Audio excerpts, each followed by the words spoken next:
giving my opinion of TNA's Genesis 2025, which happened yesterday, if you're watching this video today, but if it's a different day, it's in the past. So there was 8 matches. I predicted 7 of them because obviously I didn't know about the 8th one, which is a tag team match. I think I got 5 out of 7 correct, so go me. The first match was for the X Division title. Moose was the champion. He walked out with a new title versus Ace Austin. I love this match. This might have been my favourite match of the night. I don't know. It depends on obviously how I'm feeling at the moment. I'll probably say maybe first or second, but we'll see. I think it was great. Good flippy things. People have been thrown into barricades. I don't know, spinning around. You know, that kind of good stuff you expect it. Moose speared JCD, I think his name is. I'm still trying to learn, obviously, the names of people in the TNA because I don't watch it all the time. Well, I try to now, but I never used to. But definitely a fun match, and I predicted he was going to, win, and he did.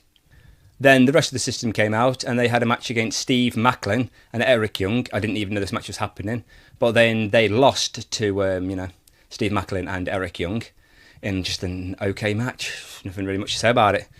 It was just okay. I mean, I don't regret watching it, but I also wouldn't suggest you go and watch it if you haven't seen it. There's nothing really much to see. So technically, I didn't get that much wrong. Then we go on to the TNA Knockouts Tag Team Championship. I got this one wrong. Spitfire retained against Ash and Heather by Elegance. Long name. It started off slow and then got better. Yeah, it's just an enjoyable match, really. Nothing great to really talk about, nothing bad to really talk about. It's just okay. I got it wrong though, so I'm not happy about that. Yeah, it happens. Then we had Tessa Blanchard versus Jordynne Grace.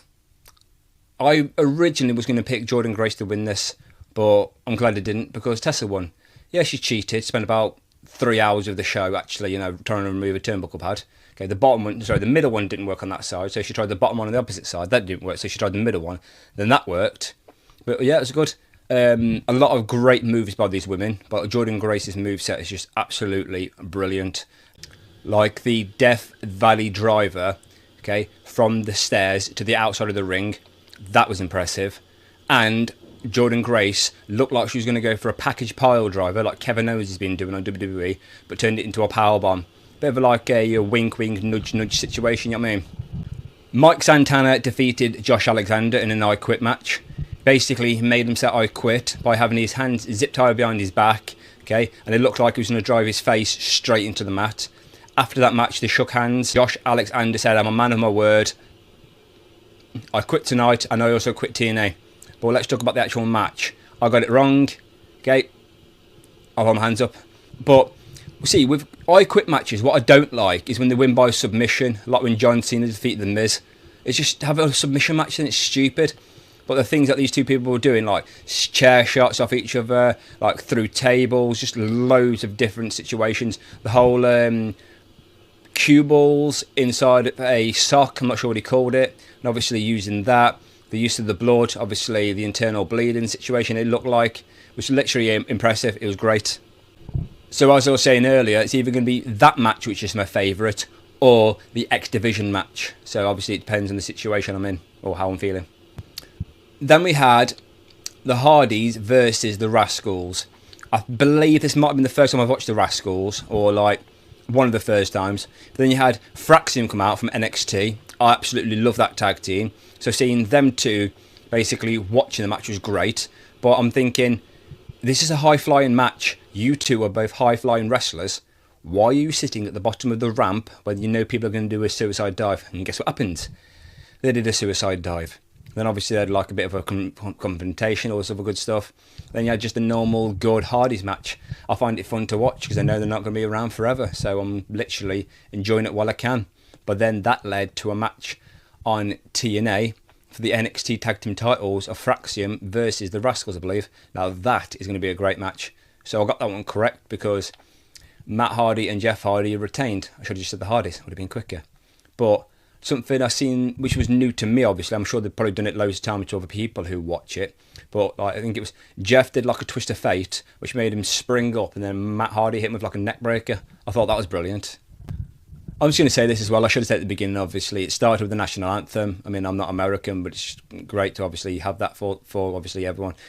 But then we had the video package, which sounded like the Wicked Witch of the West. Masha Slamovich versus Rosemary was a good match. I just wish it went on longer, because it's basically just a hardcore match. I can't remember the name of it. I'm not going to go back and look. It's the House of Oranges and Clocking something. I don't know. That's definitely wrong, so I thought it'd be extra wrong. It's good. It's basically just a hardcore match. Great spots, falling off ladders, through tables, using that spiky bat thing that Abyss apparently used to use in Monsters Ball. I'm still learning. Give me a break. It broke. Other things breaking. What else is there? There was thumbtacks, as they call them. We call them drawing pins, because I don't know why. Especially because there's a pin in your pang drawings up. What else is there? Moves onto steel chairs. It's just, yeah. I think it was a good match. I just wish it went a little bit longer, that's all. Obviously, barbed wire was involved. So there was a lot done, but like not in a lot of time. Then we go on to Joe Hendry versus Nick Nemeth. Just before that, though, Ryan Nemeth got kicked out, because obviously Santino was obviously asking the opinions of other people, such as like Tommy Dreamer and Mark Henry and that. But he came back during the match, obviously, as a fan. But then John Layfield came out just after Frankie Kazarian, because he is the Call Your Shot Gauntlet winner. Right, so obviously he takes out Frankie, takes out Nick's brother, Ryan, that's his name, yeah. Not just Nick's brother. And then we had literally what everyone wanted. I mean, I believe in Joe Hendry. You believe in Joe Hendry. We believe in Joe Hendry. Clap, clap. I'm holding my mic. Yeah, so Joe Hendry hits, I think it's a fall away slam. I might have been wrong there. Then his choke slam and the 1, 2, 3. Okay, that's the reason we watch wrestling like this. Okay, the TNA is a good show. Okay, just obviously not many people like it as much as WWE or AEW, but honestly, just give it a chance. I mean, I like it. Anyway, let me know what you thought of the show, because I thought it was a good show. It wasn't great, wasn't bad, it was just good. Definitely worth watching, but I'm not going to be in a rush to also rewatch it, because I didn't rewatch a lot of wrestling. Sometimes I do, sometimes I don't. Depends how I feel. Forgot to say as well, Cora Jade from NXT turned up, obviously at Genesis. Maybe to set up a match between Masha Slamovich and Cora Jade, because obviously Masha Slamovich was at NXT the other day, the other week, whatever you want to call it.